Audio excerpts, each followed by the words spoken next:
जो छोटे मंझोले व्यापारी होते हैं वो अपने व्यापार की शुरुआत जब करते हैं हर रोज तो वो बोहनी का विशेष तौर पर इंतजार करते हैं। ऐसा माना जाता है कि बोहनी अच्छी हो तो दिन अच्छा गुजरेगा। अब मैं आता हूं विधानसभा सत्र के पहले दिन की कार्यवाही पर। बोहनी ने यह बता दिया है कि आगे सत्र में क्या कुछ होने वाला है। ट्रेलर ने यह साफ कर दिया कि पिक्चर किस तरह की रहने वाली है। जैसे ही सदन की कार्यवाही शुरू होती है, right from the go Congress हंगामा करने लगती है। कांग्रेस राज्यपाल के अभिभाषण को लेकर तीखे तेवर के साथ मैदान में थी। सत्ता पक्ष की ओर से संसदीय कार्य मंत्री ने मोर्चा संभाला और जवाब दिया। स्पीकर ने व्यवस्था दी, लेकिन हंगामा नहीं रुका। शोकाभिव्यक्ति के बाद सदन की कार्यवाही गुरुवार सुबह 11 बजे तक के लिए स्थगित कर दी गई। तो विपक्ष किस तरह की रणनीति के साथ मैदान में है, यह सभी के सामने है। सत्ता पक्ष जिस तरह की रणनीति के साथ मैदान में है वो भी सभी के सामने है। लेकिन मसला यह है, मुद्दा यह है कि विपक्ष ने आज इस मुद्दे को हथियार बनाया। क्या विपक्ष से कोई चूक हुई है या उनका मुद्दा सही था? आज इसी पर बातचीत करेंगे। मेरे साथ जो गेस्ट जुड़ रहे हैं आपको इंट्रोड्यूस करवा देता हूं। डॉक्टर चेतन राज पुरोहित बीजेपी की ओर से मेरे साथ हैं और यशवर्धन सिंह जी कांग्रेस की ओर से मेरे साथ हैं। आप दोनों का स्वागत है समाचार प्लस पर। मैं शुरुआत एक छोटे से स्टेटमेंट के साथ कर रहा हूं। सर, ये लोकसभा, राज्यसभा और राजस्थान विधानसभा की कार्यवाही की जो सियासी तपिश थी उसने सभी को बहुत झुलसाया और वो तो मौसम सुहाना हो गया है। और मेरे साथ दो सॉफ्ट स्पोकन प्रवक्ता जुड़े हैं, तो मुझे ऐसा लगता है कि हम एक सार्थक बहस कर पाएंगे।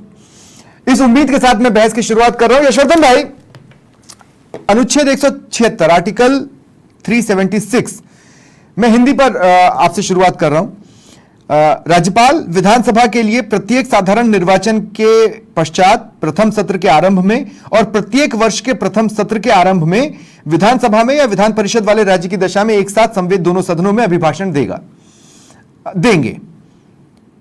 इसमें से कौन सा पॉइंट है जिसको न समझा जाए? जी, जो मेरी बात हुई, हमारे नेता प्रतिपक्ष से बात की और उनसे मैंने भी यही पूछा कि आज जो सदन में हुआ और आपने वैलिड पॉइंट उठाया तो उसका आधार क्या है। तो उन्होंने कहा कि दिसंबर में जो सेशन हुआ था वो पहला सेशन था, यानी विधानसभा के फॉर्मेशन के बाद का पहला सेशन था। तो उसमें राज्यपाल महोदय का अभिभाषण पढ़ा ही जाता है। उसके बाद एक सेशन और हुआ, उसको इन्होंने कहा कि इन कंटिन्यूएशन ऑफ दिसंबर का सेशन है। ठीक है, हाँ। वो दिसंबर उसको मान लिया गया इन कंटिन्यूएशन। इसका मतलब ये जो अब जो सेशन है ये इस साल का पहला सेशन नहीं। तो क्या टेक्निकल पॉइंट आप ये उठा रहे हैं कि जो बीच का गैप हुआ इस वजह से, जबकि अनुच्छेद में और शब्द का उपयोग है अथवा या का नहीं? देखिए, हर वर्ष का जो पहला सेशन है उसकी उसमें राज्यपाल का अभिभाषण पढ़ा जाता है। अब ये जो क्लियर करने का जो ओनस है ये हमारे स्पीकर महोदय पर है कि भाई जो दिसंबर में जो सेशन हुआ वो पहला सेशन उन्होंने व्यवस्था दे दी। उन्होंने तो व्यवस्था दे दी। उसके बाद फिर विपक्ष ने क्या किया? विपक्ष भाई क्लैरिफिकेशन तो मांगेगा। भाई दिसंबर में सरकार बनी, उसके बाद जो पहला सेशन हुआ वो पहला सेशन है ही है, उसमें कोई संशय नहीं है। उसके बाद जो लेकिन जब राज्यपाल का अभिभाषण हुआ तो वो फ्रेश कैलेंडर ईयर में प्रवेश कर चुका था ना। वो दिसंबर था, दिसंबर 2023। हाँ, दिसंबर 2023 में सेशन शुरू हुआ। राज्यपाल का अभिभाषण तो जनवरी में हुआ। जनवरी में मतलब फ्रेश कैलेंडर में हो गया था। तो दोनों बातें एक साथ पूरी हो गई। जनवरी वाला जो सेशन है ये कह रहे हैं कि वो इन कंटिन्यूएशन ऑफ दिसंबर वाला सेशन। तो सर, पहले तो शपथ ही दिलाएंगे ना। पहले तो विधायक जो पहुंचेंगे उनको शपथ दिलाई जाएगी। शपथ दिलाई गई, फिर राज्यपाल का अभिभाषण जनवरी में हुआ। तो एक तरह से पहला सत्र और दूसरा फ्रेश कैलेंडर ईयर का पहला अभिभाषण तो राज्यपाल कर चुके थे। तो टेक्निकली मुझे ऐसा लगता है या तो उस पॉइंट को समझने में आपसे मिस्टेक हो गई। नहीं, समझने मिस्टेक नहीं हुई। अगर आप इसका पहले का उदाहरण देखेंगे तो 1993 में जब भैरों सिंह जी सीएम बने तब भी दिसंबर में जो सेशन हुआ था उसको राज्यपाल का अभिभाषण हुआ था उसको। और उसके बाद में फरवरी में हुआ और उसके बाद में जो सेशन हुआ उसमें फिर से राज्यपाल का अभिभाषण हुआ। आप 1993 का दे रहे हैं, मुझे ऐसा 2018 का याद दिलाइए ना, क्या हुआ था वो आप बताइए मुझे। मैं 93 का मुझे जानकारी नहीं। आपने 93 की स्टडी की, 2018 की भी तो की होगी। ये जो इन कंटिन्यूएशन वाला जो सीन है ये इन सालों में चालू है, इसलिए ये जो गफलत हुई है या नहीं, गफलत क्या है सर? देखिए यशवर्धन भाई, मैं इसको एक और तरीके से मैं समझता हूं कि जब राज्यपाल ने दिसंबर में नहीं बल्कि जनवरी में अभिभाषण दिया, तब हंगामा तब भी हो रहा था, आपको याद होगा, हंगामा तो तब भी हो रहा था। लेकिन मैं ये कह रहा हूं तब कांग्रेस ने तो ये पॉइंट उठाया ही नहीं कि हम इसको कौन सा वाला अभिभाषण माने, पहले सत्र वाला माने या नए साल वाला माने। पहले तो व्यवस्था ये दीजिए कि स्पीकर महोदय को बताना चाहिए पहला सत्र कौन सा है, इस साल का पहला सत्र कौन सा है, वो इससे पहले वाले को मान रहे हैं, इसको मान रहे हैं या दिसंबर वाले को मान रहे हैं, कौन सा है पहला सेशन। इस इशू से क्या हासिल होता? इस इशू से क्या हासिल होता? मैं कह रहा हूं आप एक टेक्निकल पॉइंट लेकर आ गए। आपके विधायक दल की बैठक में आपके रणनीतिकारों ने जो भी जब बैठे उसमें किसी ने ये मुद्दा उठाया और उसके बाद मुझे लगता है कि भाई वकीलों की फौज तो आपके पास भी है और संविधान बनाने का श्रेय आप ही लोग लेते हैं और उस पर भी संविधान के एक आर्टिकल की क्लैरिटी आप ही लोगों को चाहिए। मैं आपसे ये पूछ रहा हूं क्या चूक हो गई यशवर्धन भाई? देखिए ये परिपाटी बनती है। हाँ, हम यही कह रहे हैं कि जो 93 में हुआ वही 2024 में हो रहा है। पर सर आप कितने अभिभाषण करा रहे थे? आप तो सत्र खत्म ही नहीं कर रहे थे, सत्र इन कंटिन्यूएशन ही आपके बहुत चलते रहे, तो बहुत से तो अभिभाषण आपके समय चूक ही गए। तो वो कौन सी स्वस्थ परंपरा थी? उसका कारण है, हाँ। इन कंटिन्यूएशन का कारण ये था कि 21 दिन का टाइम पीरियड होता है, आप नया सेशन बुलाते हैं तो अगर अर्जेंट कोई बात हो गई तो आप विद इन 2 डेज भी आप नहीं, लेकिन आपका मानसून सत्र कितना खींचा? आपका मानसून सत्र कितना खींचा? फिर उस लिहाज से तो मैं कहूं कि हम तो कई अभिभाषणों से चूक गए, आपने एक अलग ही तरह की परंपरा दौड़ा दी। मैं वही कह रहा हूं कि अब के जो स्पीकर हैं उनको कम से कम ये क्लैरिटी तो करनी चाहिए कि ये सेशन कौन सा है, पहला है, दूसरा है, तीसरा है, कौन सा सेशन। वो भी तो उन्होंने कह दिया था ना, इसका तो जवाब एक ही शब्द में हो सकता था, पहला या दूसरा। उन्होंने कह दिया ये दूसरा है। क्या कहा उन्होंने? कहा ये दूसरा है। दूसरा है तो दूसरा है, तो जो इससे पहले हुआ वो कौन सा सेशन था? भाई हम तो केवल आप कैसे कंफ्यूज हो सकते हैं? आप लोग दूसरे भी कंफ्यूज हो गए। सच बात बताऊं, मैं श्याम सुंदर जी मेरे साथ जुड़ चुके हैं। श्याम जी, मैं आपका स्वागत करता हूं समाचार प्लस पर। श्याम जी, आप समझ पा रहे हैं कि ये सचमुच एक बहुत बड़ा मुद्दा है या बेजा का मुद्दा है? मैं समझ नहीं पाया, इसलिए मैं आपसे पूछ रहा हूं। श्याम जी, थोड़ा सा क्लैरिटी डालिए, अभिभाषण होना चाहिए था, नहीं होना चाहिए था? यस वर्धन जी, 1993 की बात कर रहे हैं बार बार। हाँ हाँ, उस वक्त देखिएगा भैरू सिंह जी की सरकार डिजोल्व की गई थी और उसके बाद फिर चुनाव हुए थे, इसलिए डबल बार राज्यपाल का अभिभाषण हुआ था। अब उसको तो आप ये कैसे कह रहे हो कि वो सरकार ही दूसरी होगी, नई सरकार? अरे सुनो, नई सरकार बनी ना वो, तो भाई नई सरकार पहली वाली सरकार में हुआ था, फिर दूसरी वाली सरकार में हुआ था। आप सुनो तो सही, आप और सुन लो। मैं भी क्योंकि मैंने भी विधानसभा को करीब से देखा है, सब कुछ है। आप जो करें ये सत्र, आप देखिएगा सत्र आपने शपथ दिलाई थी, जो पहले वाले जो आपने पार्ट 1 में शपथ हुई थी, उसके बाद थोड़े दिन के लिए छुट्टी दी गई थी कि भाई राज्यपाल अभिभाषण तैयार हो, फिर दोबारा पेश हो, और वो 19 तारीख को आया जनवरी। राज्यपाल का अभिभाषण 19 जनवरी को आया। अब आप देखिए 19 जनवरी को जब राज्यपाल का अभिभाषण आया, फिर उसके बाद आपने देखा कि पास कब हुआ है, उसके बाद सेशन मार्च तक चला। सेशन देखिए जनवरी से दिसंबर तक माना जाता है विधानसभा में, नया सेशन अप्रैल में नहीं आता, अपन अप्रैल में कर रहे हैं। नहीं, लेकिन श्याम जी, कांग्रेस का ये कहना है कि तकनीकी तौर पर देखें तो ये सेशन तो दिसंबर वाला ही कहला रहा है, तो फिर कह रहे कि राज्यपाल बदले थोड़ी ना, राज्यपाल वही है। हाँ, सरकार भी वही है। हाँ, नई सरकार आ गई, राज्यपाल अगर परिवर्तित हो जाते, कोई दूसरे राज्यपाल शपथ ले लेते, तो आप मांग करते हैं दूसरी तरह से। अब अगर आप कह भी रहे हो कि हाँ देखिए 176 अनुच्छेद 176 के तहत राज्यपाल का अभिभाषण होना चाहिए, उसमें लिखा है। हाँ, लेकिन जब आपके देखिएगा संसदीय मंत्री ने क्लैरिफिकेशन दिया और विधानसभा अध्यक्ष ने उस पर रूलिंग दे दी। अब विधानसभा अध्यक्ष की रूलिंग को चैलेंज करने का अधिकार आप लोगों को है क्या? नहीं है। अगर है तो फिर विधानसभा नहीं, वो ये कह रहे थे कि देवनानी साहब एक क्लास लगाएं और ब्लैक बोर्ड पर लिख कर बताएं कि A = apple, B for boy, C for cat. आप स्वप्निल जी, सबसे बड़ी बात आती है कि अगर आपको अविश्वास है अध्यक्ष के प्रति, तो आप अविश्वास प्रस्ताव लाओ अध्यक्ष के खिलाफ, कहो कि नहीं अध्यक्ष का निर्णय ठीक नहीं है, हाँ। हमारे प्रति भावना रखता है, भेदभाव रखता है, हम इसके खिलाफ विश्वास बताओ, क्योंकि 42 विधायक आपके पास है, ऐसा तो है नहीं आपके विधायक नहीं है। तो ऐसी स्थिति में लाओ कल विधानसभा में आप प्रतिपक्ष के नेता को सलाह दो, क्योंकि प्रतिपक्ष के नेता ने आपसे बात की है तो निश्चित रूप से सलाह तो दो, और ये कहो कि आज विधानसभा की कार्रवाई चलने कैसे दी आपने संकल्प पारित करा लिया, आराम से शपथ होगी, सब कुछ सरकार की जो भी बिजनेस था उन्होंने पूरी तरीके से पूरा करा लिया, केवल आपने नारेबाजी की, कुछ किया क्या? आपको रोकना चाहिए था। संकल्प कैसे पारित हो गया? आपने हिस्सा नहीं लिया, कोई बात नहीं, बहुमत के आधार पर उन्होंने शपथ लेकर के संकल्प पारित कराया ना, प्रस्ताव आया था ना आपके सामने। और उसके बाद देखिएगा कि मैं तो कह रहा हूँ कि उन्होंने तो कार्य, देखिए प्रतिपक्ष के नेता कल विधानसभा कार्य सलाहकार समिति की बैठक में शामिल हुए थे, नहीं हुए थे? उसमें तय हुआ था एजेंडा क्या क्या आएगा। जब उन्होंने विरोध नहीं जताया, उस पर बहिष्कार नहीं किया, आते ही सबसे पहले कहते कि जो आप कार्य सलाहकार समिति की बैठक का प्रतिवेदन ला रहे हैं मैं उसका विरोध करता हूं। मैंने कल आपके कहा था विधानसभा में अगर राज्यपाल का अभिभाषण नहीं आएगा तो मैं शामिल नहीं होऊंगा। तो प्रतिपक्ष के नेता को अपनी बात रखने का अधिकार है। एक्चुअली सिंसियरली यशवर्धन भाई हुआ यही कि मैं कांग्रेस का स्टैंड समझ ही नहीं पाया।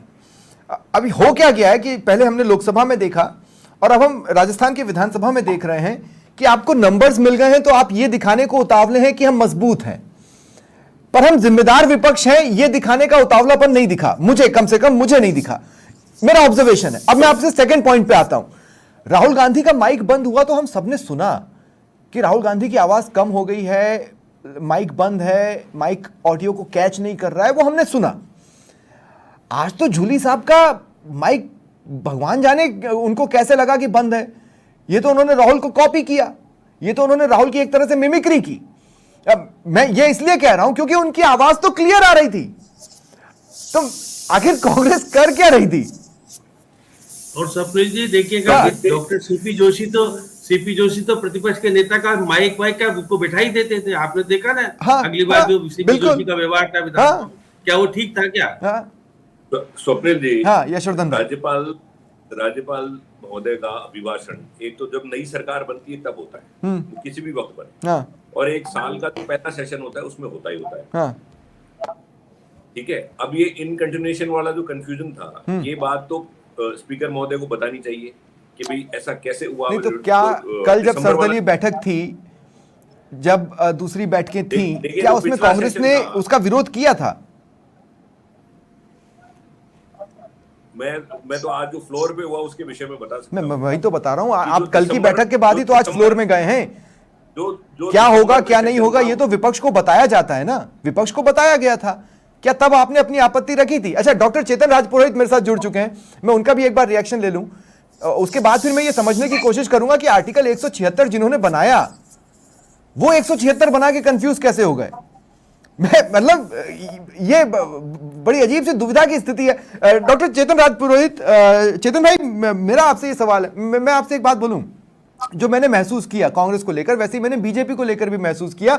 बीजेपी को कमी खल रही है कुछ चेहरों की जो ऐसी स्थिति में मोर्चा संभाला करते थे, और इसलिए मुझे बीजेपी के साथ आज के दिन एक सिंपैथी महसूस हुई। स्वप्निल जी, ये मिस्टेक नहीं है, जानबूझ के कर रहे हैं। आपने एक शब्द बोला था मिस्टेक होगी, कांग्रेस से मिस्टेक नहीं हुई है, क्योंकि जब संसदीय कार्य समिति की कार्य सलाहकार समिति की जब बैठक हुई थी विधानसभा सत्र से पहले, तो इनके नेता प्रतिपक्ष और सब लोग आए थे, उनसे बातचीत हुई थी, ये मुद्दा नहीं उठा, क्योंकि इनको विरोध के नाम पर विरोध करना है। जनता ने जो जनादेश दिया है विपक्ष में प्रतिपक्ष में बैठने का, ये अभी स्वीकार नहीं कर पा रहे हैं इसको। पहली बात तो लेकिन अगर विधानसभा हट पर कांग्रेस आ गई तो उस हट को सत्ता पक्ष दूर भी तो नहीं कर पाया। सदन आपको चलाना था, आप समझा देते नियम अच्छे से, बताता हूँ, नहीं समझा पाए। हाँ, मैं आता हूँ।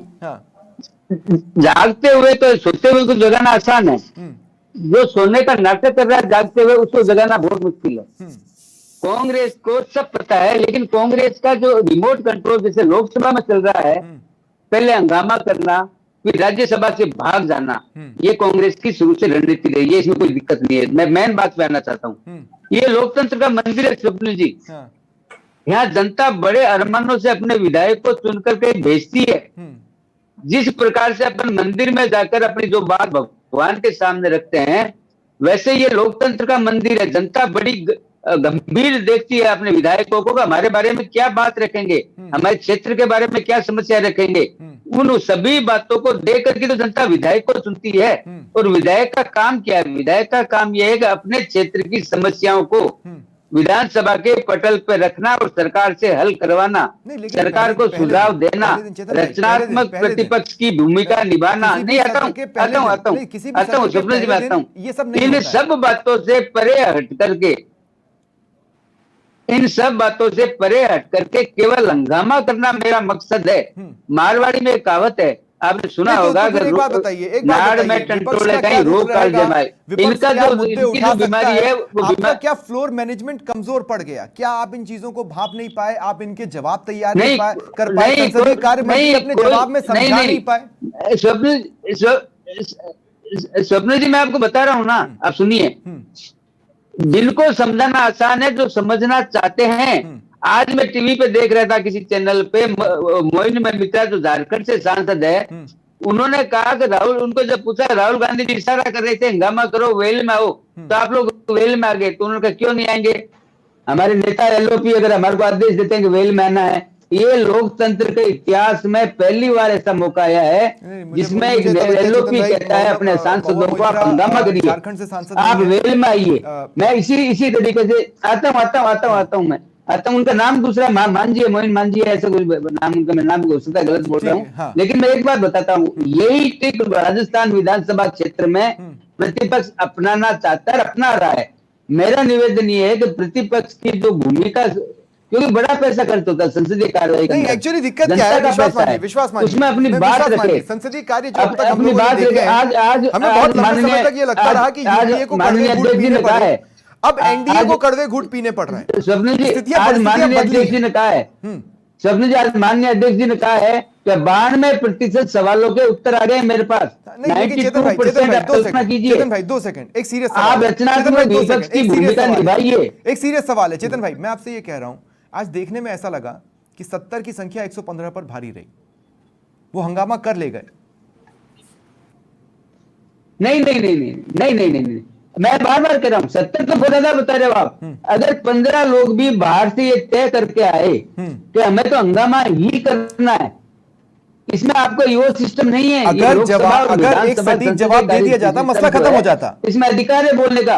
आपने देखा होगा, मैं बता रहा हूँ, आपने देखा होगा माननीय प्रधानमंत्री जी जब भाषण दे रहे थे, किस प्रकार से प्रतिपक्ष पूरे समय नारेबाजी करते रहे, और माननीय प्रधानमंत्री जी ने संवेदना दिखाते हुए पानी का गिलास लेके गए विपक्षी सांसदों के पास। आपका गला सूख गया होगा, आप पानी पीजिए। ये होती है लोकतंत्र में परंपरा। यशवर्धन भाई, नहीं, मैं एक टॉपिक और ले लेता हूँ। यशवर्धन भाई, मैं ये कह रहा हूँ कि अभी भी मतलब वो नहीं है, ऐसे भोले बनकर है बैठे जैसे कोई बात नहीं।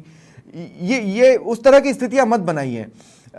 सियासी चेहरे सब समझते हैं, और देखने वालों में कम से कम एनालिसिस करने वाले लोग भी बहुत कुछ समझते हैं। उतना ना समझ पाए जितना सियासी चेहरे समझ रहे हो, लेकिन वो समझ में आ रहा था कि ये सब कुछ स्टेज्ड है। ऐसा लग रहा था देखने में कि वो स्टेज्ड है।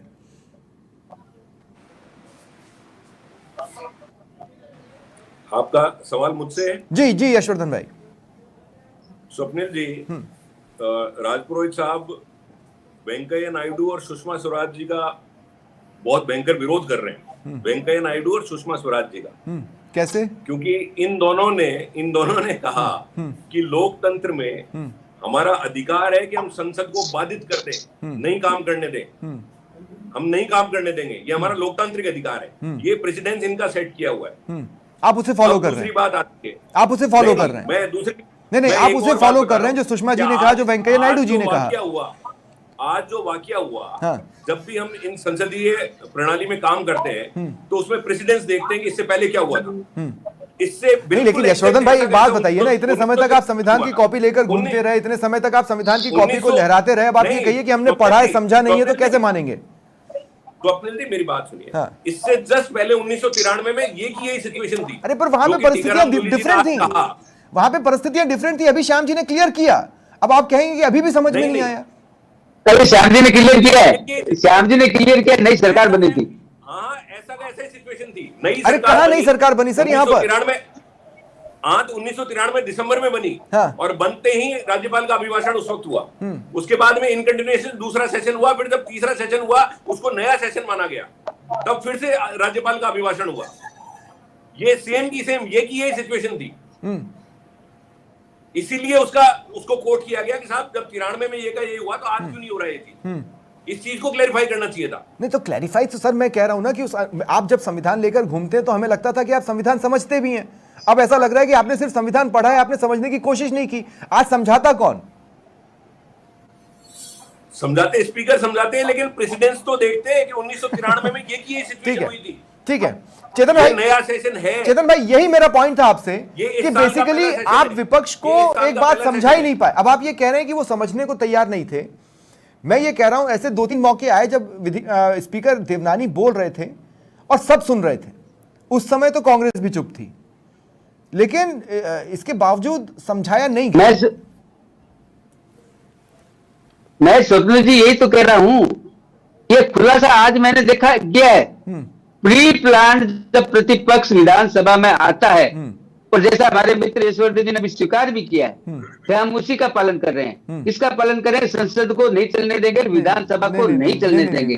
जब मेंटली ये प्रिपेयर होकर आते हैं तो कौन समझाएगा?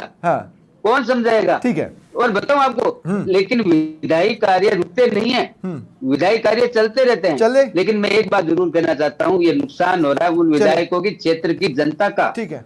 उन विधायकों के क्षेत्र के मुद्दों का, मुझे लगता है उन कि विधायकों के क्षेत्र के लोगों के कामों को बड़ी उम्मीद से देखते हैं। चलेगा। शबनम जी एक मिनट, मैं ये कह रहा हूँ फ्लोर मैनेज कैसे करेंगे? एक मिनट में खत्म करता हूँ। नहीं सर, आप फ्लोर मैनेज कैसे करेंगे?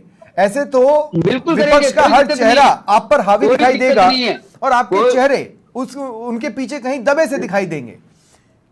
आप मानिए ना, आपको भी कुछ चेहरों की कमी महसूस हो रही है। जो फ्लोर में दहाड़ते थे, जो फ्लोर में आपको अपर हैंड पर रखते थे। विधायी कार्य संपन्न होंगे और विधायी कार्य संपन्न हो रहे हैं, ये होंगे। हमने लोकसभा में भी देखा, पिछले 10 सालों में उन्होंने खूब किया, लेकिन कोई काम नहीं रुका। सबसे ज्यादा काम लोकसभा में हुआ था पिछले 10 साल में। लेकिन मैं एक बात जरूर कहता हूँ, क्षेत्र के विधायकों की जनता बड़ी उम्मीद से विधानसभा सत्र को देखती है और वे देखती है कि हमने जो समस्या विधायकों को दी है ये विधानसभा में उठाएंगे और हमारी बात को रखेंगे।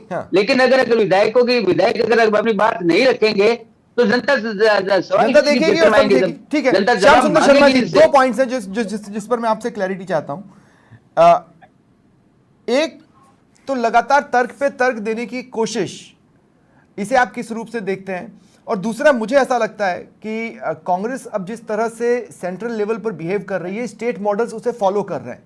नहीं तो माइक वाले मुद्दे का कोई मतलब नहीं था मेरे हिसाब से। टीकाराम जूली को सब सुन रहे थे, मुझे तो सब सुनाई दे रहा था क्लियरली। मैं माइक से आने वाली आवाज और माइक से नहीं आने वाली आवाज को बहुत आसानी से डिफरेंशिएट कर लेता हूं। लेकिन स्वप्निल जी, क्योंकि विधानसभा अध्यक्ष के पास माइक बंद करने का यहाँ पे सिस्टम है। लोकसभा में नहीं है। लोकसभा अध्यक्ष के पास वहां तो नजरों से चलता है, लोकसभा में नहीं। यहाँ तो है, यहाँ तो माइक बंद कर सकते हैं और चालू कर सकते हैं। और बंद हुआ नहीं था श्याम जी, मुझे तो नहीं लगता कि बंद हुआ था। मेरा कहने का मतलब है कि अगर आपको ये लग रहा है कि अगर आप विधानसभा अध्यक्ष के प्रति विश्वास नहीं रखते हैं तो अविश्वास प्रस्ताव लाओ। कौन मना कर रहा है? आपको अविश्वास प्रस्ताव ला के दिखा। और राज्यपाल के पास क्यों नहीं गए आप? राज्यपाल क्योंकि भाई आपका अभिभाषण हुआ ही नहीं साहब, हम तो आपका अभिभाषण कराना चाहते हैं, ये आपने कैसे अनुमति दे दी? ये राज्यपाल के अनुमति के बाद ही विधानसभा का सत्र आया है, बिना उनकी अनुमति के सत्र आया नहीं है। अब देखिए, बार बार देखिए, विधानसभा में आपने अपनी बात रखी, सरकार ने अपनी बात रखी, विधि मंत्री और संसदीय कार्य मंत्री। उसके बाद अगर विधानसभा अध्यक्ष रूल दे देते हैं, अगर उनके निर्णय हो जाता है, उसके बाद यशवर्धन जी आपको पता है फिर कोई रूल लागू होता है कि विधानसभा के अध्यक्ष के निर्णय के बाद कोई चैलेंज करने का अधिकार नहीं है। तो इसलिए चैलेंज करने का अधिकार आपके पास नहीं है। आपने अपनी बात रखी, रखनी चाहिए। प्रतिपक्ष को अपनी तौर तरीके से सरकार को घेरने का काम करना चाहिए, कर रही है। लेकिन मैं फिर बता रहा हूँ, देखिए, विधानसभा में 1961 में जब राज्यपाल गुरुमुख सिंह निहाल बीमार हो गए थे तो सब विधायकों को राजभवन बुलाया गया था। और राजभवन में किसने विधानसभा, देखिए, राज्यपाल का अभिभाषण पढ़ा किसने? गवर्नर ने नहीं पढ़ा, क्योंकि अस्वस्थ थे। वहां विधानसभा अध्यक्ष ने पढ़ा और सबने सुना। तो ये देखिए, परिस्थिति के अनुरूप परिवर्तित होता है। अब देखिए ये भी बात सही है, 52, 56, 57, हाँ, क्योंकि सरकार बदल गई थी, राज्यपाल बदल गए थे, इसलिए डबल बार हुआ अभिभाषण। यहाँ तो क्या है कि सरकार भी वही, अभिभाषण हो जाने के बाद दोबारा अभिभाषण आप क्यों कराना चाहते थे मुझे नहीं पता, क्योंकि या तो प्रशासन काल आपके विधायकों की तैयारी नहीं होगी, इसीलिए अगर राज्यपाल का अभिभाषण आएगा तो 6 दिन मिल जाएंगे तो सब अपने लेकिन एक सवाल मैं अपने दर्शकों को सोचने के लिए छोड़कर जा रहा हूं, मेरे तमाम गेस्ट को स्क्रीन पर ले लें। एक सवाल देखिए स्वप्निल जी, नहीं हाँ। एक स्वप्निल जी, क्योंकि अभी 11 लोकसभा के क्षेत्र जीते हैं, हाँ। जोश खरोश है, हाँ। तो जोश खरोश में कुछ भूल जाते हैं चीजें, इसलिए यशवंत जी आप भी डोटासरा जी को भी समझाओ और लोकसभा और विधानसभा के नेता को भी समझाओ जो आपके दल के हैं, वो क्योंकि नए हैं, लेकिन वो किसी की भावनाओं में बह नहीं, वो मजबूती के साथ अपनी बात रखे, कोई दिक्कत, वो अच्छे हैं। हाँ, नहीं, लेकिन मैं एक सवाल अपने दर्शकों को सोचने के लिए छोड़कर जा रहा हूं, और वो सवाल ये है कि अगर कांग्रेस को ये लगता है कि कोई चीज संविधान के खिलाफ हुई है, आप क्या किए? आप सत्र के आज के दिन की कार्रवाई समाप्त होने के बाद बाहर निकले और अपने अपने घर को चले गए। अगर संविधान खतरे में था तो आपको बाहर आने के बाद कुछ करना था, कुछ नहीं तो राज्यपाल से मिलने जाना था, एक छोटा सा धरना देना था, आपने वो सब नहीं किया। इसके पीछे क्या हो सकता है, ये सवाल मैं दर्शकों के लिए छोड़ के जा रहा हूं। बहुत बहुत शुक्रिया आप सभी का मेरे साथ जुड़ने के लिए और इस चर्चा में शामिल होने के लिए। फिलहाल इतना ही, नमस्कार।